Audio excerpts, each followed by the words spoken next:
Hi, welcome to CVC Interviews. My name is Joyce Fodre, and tonight I'm here with some folks from Faithful Friends Therapy Dogs. Tonight we're going to meet some folks that work there, volunteer there, and some of their successful graduates. First, I'd like to introduce you to Alice.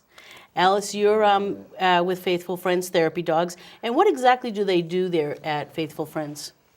Faithful Friends Therapy Dogs is a new all-volunteer group that was formed to train handlers and dogs to work in the field of pet therapy. Therapy dogs work in nursing homes, hospitals, schools, libraries, anywhere an animal would help to calm a situation or to just provide comfort.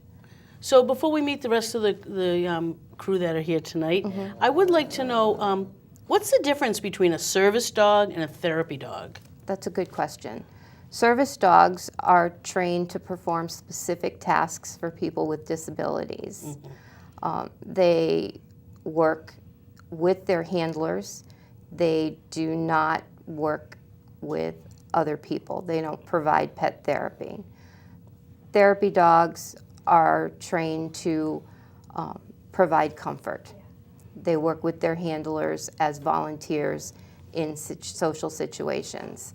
So when you see a service animal, that dog is trained to either alert to a disability or perform a specific task, either mobility assistance, hearing assistance, seizure alert, diabetes alert.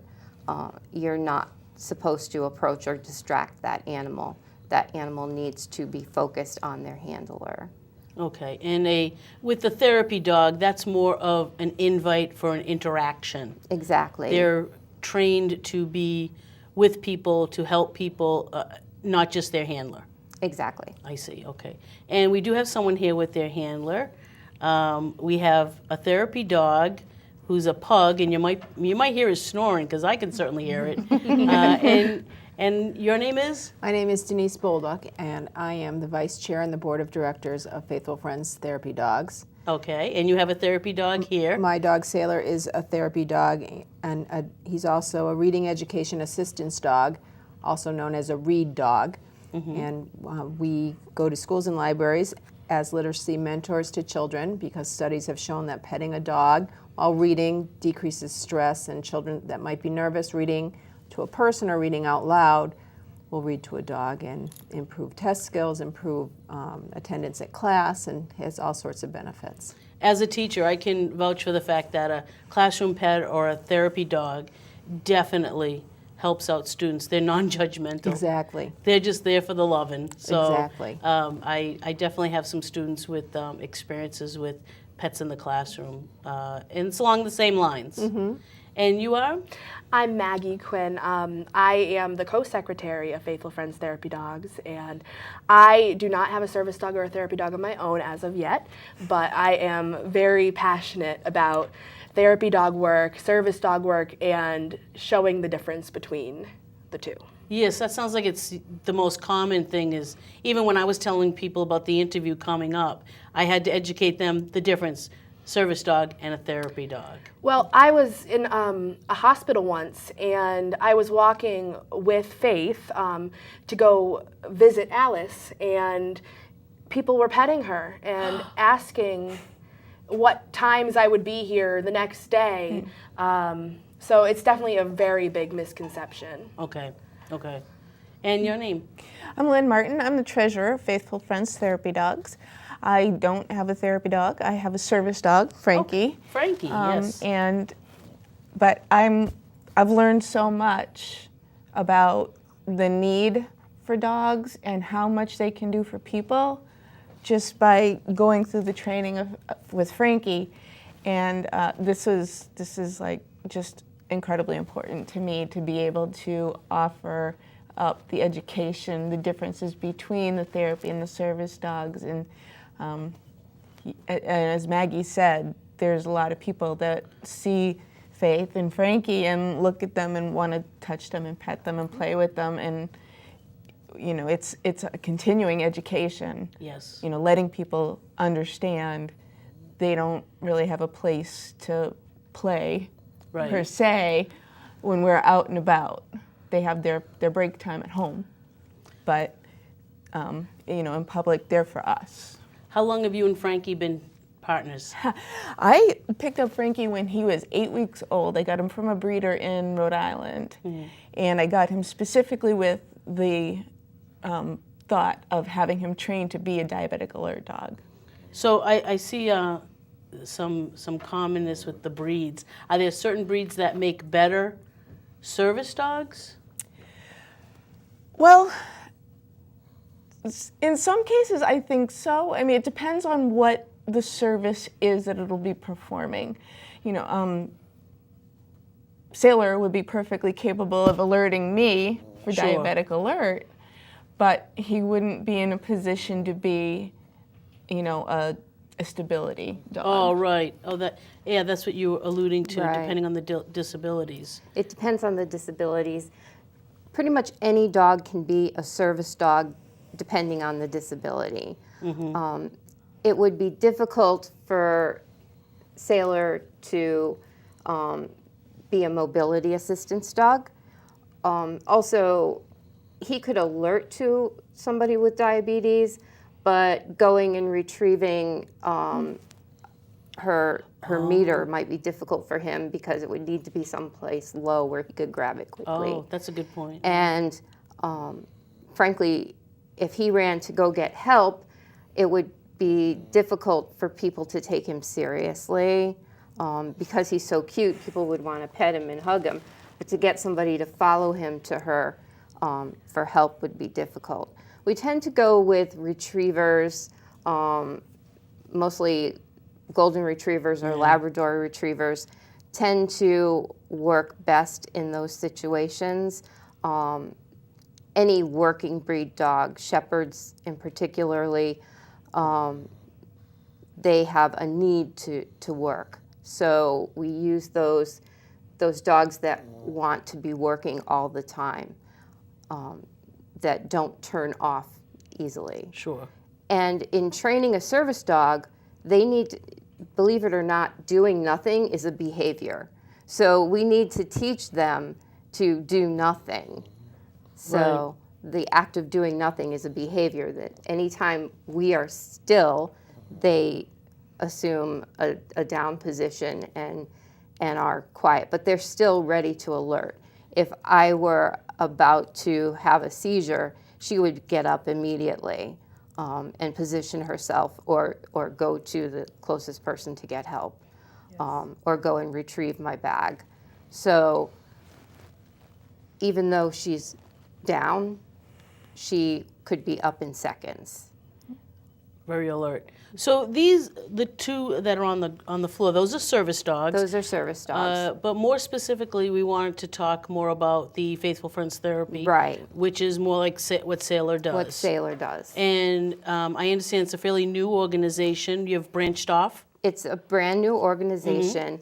I was the founder of an organization that was formerly known as Allen's Angels Therapy Dogs, that we founded in 2004. I have branched off from that group. Faithful Friends Therapy Dogs formed in August. So we are brand new. We're starting our first course October 1st, which Excellent. is this Sunday.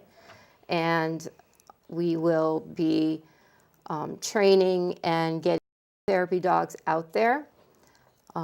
The training course is very intense.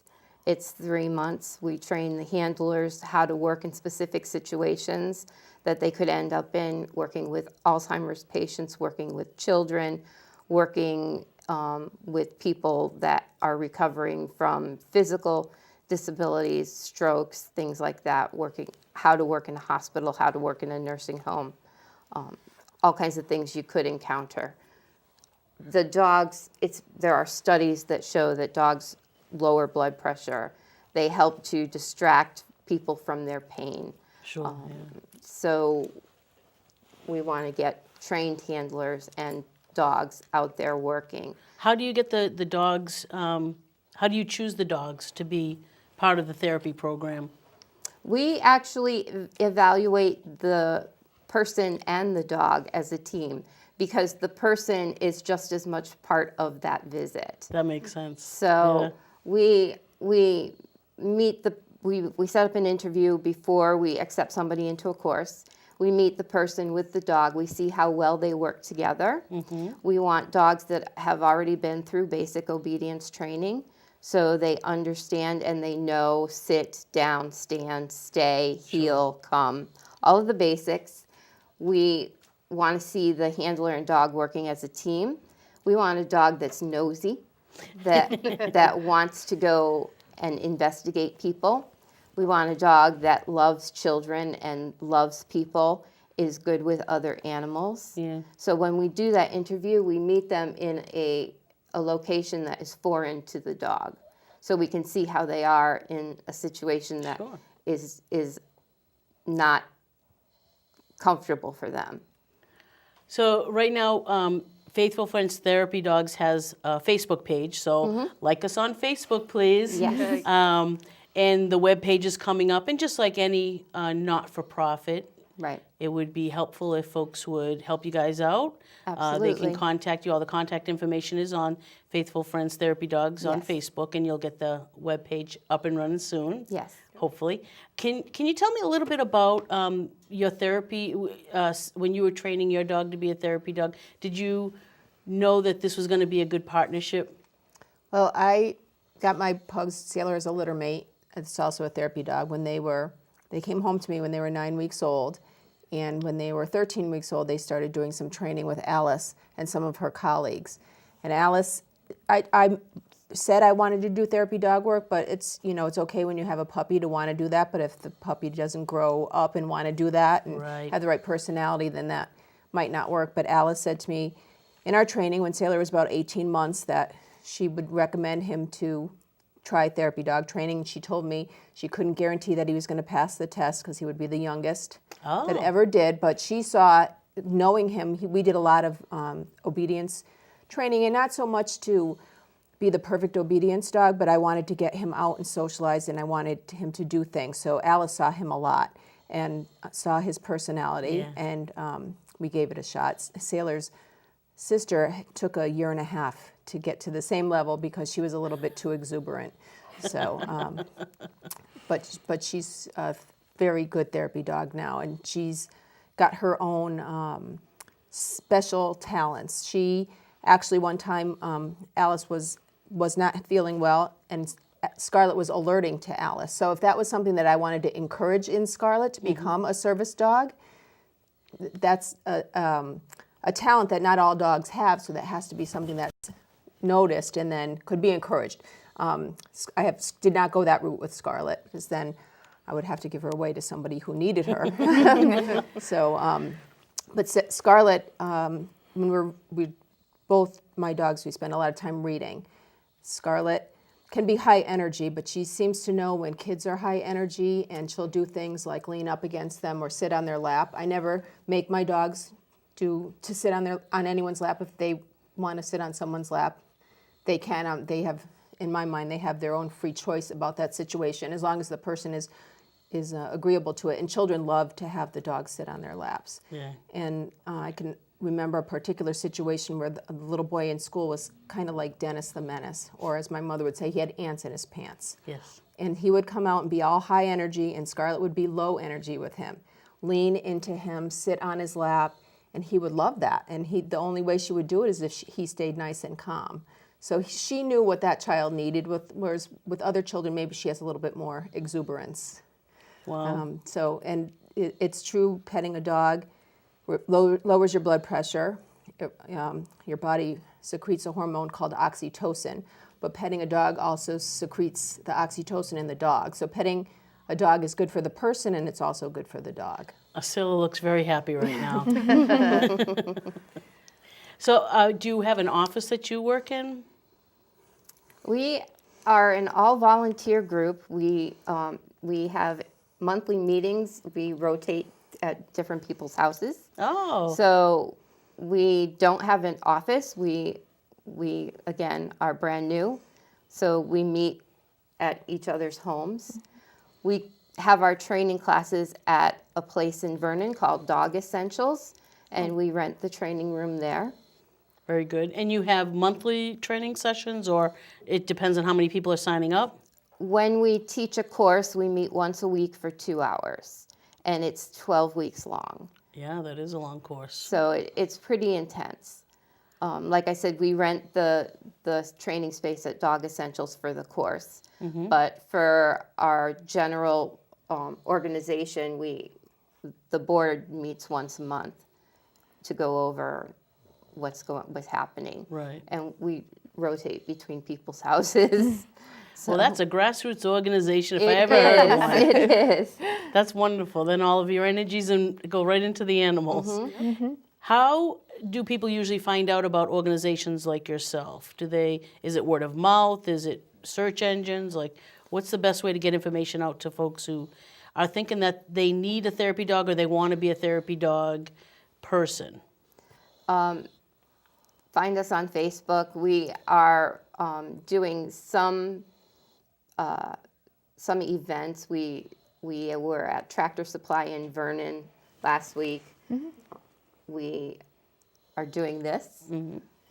We have a bookstore visit coming We up have in a bookstore visit couple coming weeks. up. So we do some fundraising events for ourselves.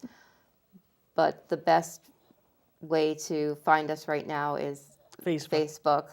And hopefully we'll get our website going in the next month or two. Very good. Well, you did return my call quickly, so that's good to know. You want to make sure you can get in touch with you folks. So what's one of the biggest misconceptions about therapy dogs that you'd like to clear up? Often I get phone calls saying, I want my dog to be a therapy dog because I want to be able to take him with me everywhere. Oh, And therapy dogs are not service dogs. They don't have public access rights. You can't take your therapy dog with you on a plane saying that it's your emotional support animal. They're very different. Therapy that I dogs. didn't know. I did not know that you couldn't have equal access. The wording is confusing. Just the word therapy. Sometimes I think people they contact us because they do want a service dog, But they ask for a understand the therapy difference. dog. Yes, they don't understand the difference. Or I get frequent phone calls because of my work in the read community. I get Sure. I get lots of requests for I need a therapy dog for my son who's autistic. And so what they do need, there are service dogs that work with autistic children. Right. And they're right in the sense that a dog could help their son, but it's not a therapy dog that they're looking for. And I'm a teaching assistant, and one of my students said that she wanted a therapy dog, but one of the most common misconceptions about therapy dogs is that they're not emotional support animals, and there's a big difference between those two. Service dogs are not therapy dogs. Therapy dogs aren't emotional support dogs.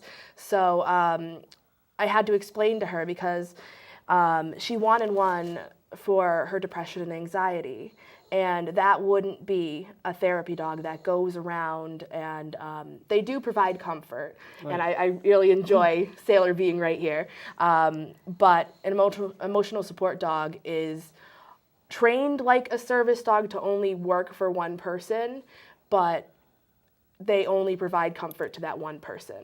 Whereas Sailor, a therapy dog, can provide comfort to anyone. Exactly. Okay. I was telling you guys, I worked at a mall where a nearby organization would bring the dogs in to socialize them. Do any of you have any experiences with going into like Buckland Hills or something with your dogs? We do that when we're training service dogs. Service dogs. I have a separate organization that's Faithful Friends Service Dogs, and I train service dogs primarily for veterans with PTSD. But I also train medical alert dogs. And we do that when we're working on public access training with the dogs. Okay. We go to Buckland Hills Yeah. or any other, we go to Evergreen Walk. We go all over the place to socialize and train those dogs. But when we're training the therapy dogs only go places where dogs are allowed. Okay. Do you have to make prior arrangements with? I would imagine in a hospital setting you would. What about something like a library? And is that something that you just say, oh, I'd like to start a read program, or do they have it already? No, we usually will work with the librarian. I'll go to a librarian in town, and I have a little resume, and I have some literature about the benefits of reading education assistance dogs, which is actually an national and international program since 1999. So it's actually well known. And so I'll go and provide evidence of sailors, the kind of training that we have, and our proof of insurance, and explain what the program is. And more often than not, everyone's on board. So it's and then I'm a nurse, so I also have access to a hospital. And I worked very hard to get my dogs into the hospital that I work in. Now their therapy dogs are very popular there. So that there I'm part of volunteer services. So I had to go through some training there, and then we'll get an email if a patient in particular wants to see a therapy dog. We'll go out to the therapy dog handlers, and whoever can go in will go in. Otherwise, I go once or twice a month with my dogs and visit certain areas, and it's as much for the staff as everyone else. We're always invited for Nurses Week, and the nurses love the dogs. And it's even when we go to school, we stop in the office, and everybody has to come out and say hi to the dogs. And It and happened think when you about walked it, in 5 or tonight. 10 minutes, just interacting, and it just Yeah. kind of brightens your day. He looks quite majestic for a pug. He looks quite comfortable and confident. So good boy. could you explain to me, Alice, what is this training? It's 12 weeks, 2 hours a night for 12 weeks. That's a lot of training. I got certification for a program under that amount of time. So what would the first couple of lessons look like, and how do you go from point A to point B to being a graduate? The first couple of lessons, we do a lot of team building exercises because we want the handlers to work together, and we want a lot of camaraderie amongst the handlers. So we do some team building exercises. We also will do exercises with the dogs, exposing them to wheelchairs, walkers, crutches. We have a really interesting baby doll that is lifelike. Scary. I was thinking creepy. Yes, yes. Well, I didn't want to use that word, but it's weighted, so it's like a real baby. It looks like a real baby. When you I don't put batteries in it. When you put batteries in it, if somebody touches it, it makes noise and its hands move. So we have that in something so that we can see how the dogs are around infants. We have a stuffed dog that we put in the middle of the room so that we can see how they interact with strange dogs. The exercises are to get the animals used to that equipment and used to working with their handler as a team. Then we move on to specific exercises to work with different situations. We teach them how to work with people on their fine motor skills. We teach them how to work with people in gross motor skills. If somebody is weak on the left, we specifically teach them to position the dog on the right so that they have to reach across and use their left hand. We educate our handlers about working with people with dementia and Alzheimer's and how to approach and what to expect in those visits. We do a lot of explaining to our handlers and teaching our handlers about you get attached to the people you work with, and it's difficult when you lose one of those people. So we teach a lot about self-care. We teach you how to be prepared in those situations and to try not to get too attached to your people that you're working with. We teach you how to work with children, specifically floor exercises if the child is on the floor working with the dog. We train the dogs how to tolerate rough handling, things children would do, Oh, pulling yes. ears, pulling tails. So there is a lot of intense training Wow. that goes into training the team, and that's what it is. It's teaching the handler and the dog to be partners, but it's also teaching the handlers to rely on each other. Do most people who go to your program want to do it for themselves personally, or they want to be available to go out to schools and programs? They want to be able to go out to schools and programs, Okay. hospitals, nursing homes, Sure. and that's our goal. We want people that want to volunteer and work in those social situations. Wonderful. And as I said, it's 100% volunteer. We rely totally on fundraising, and the cost that we charge for the course covers expenses only. So Rental nobody of the gets space. paid. Nobody gets paid. It's, again, everything is volunteer. Wow. That sounds like a lot. It is. So do you stay in touch with a lot of these folks afterwards? Like, obviously, That you guys all we stayed in partner touch. we partner everybody with a mentor, and we reevaluate everybody on a yearly basis. We set everybody up with what we call a team leader, so that they are in constant contact. We know where everybody's going. Again, the exercises that we do in class are team building exercises. One of the exercises we do, we call it the cocktail party, where you have to tell you partner up and you tell everybody something about yourself and your name, and then we go through and have everybody repeat everybody's name and what was that one thing that they told you about themselves. So that, again, team building exercises amongst the handlers, as well as teaching partnership with their dog. Right, right. So basically, you started this program so that you could help people get more therapy dogs, understand the difference between a service dog and a therapy dog. Exactly. And the way people can help, thank you all for coming here tonight, but the way people can help you folks out is to visit their Facebook page. Please like them on Facebook. It's Faithful Friends Therapy Dogs. And if you have any interest at all, please contact Alice or the rest of the crew. They'd love to help you out. Thank you. This has been Joyce Vaudrey with CVC Interviews. Thank you.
Watch this.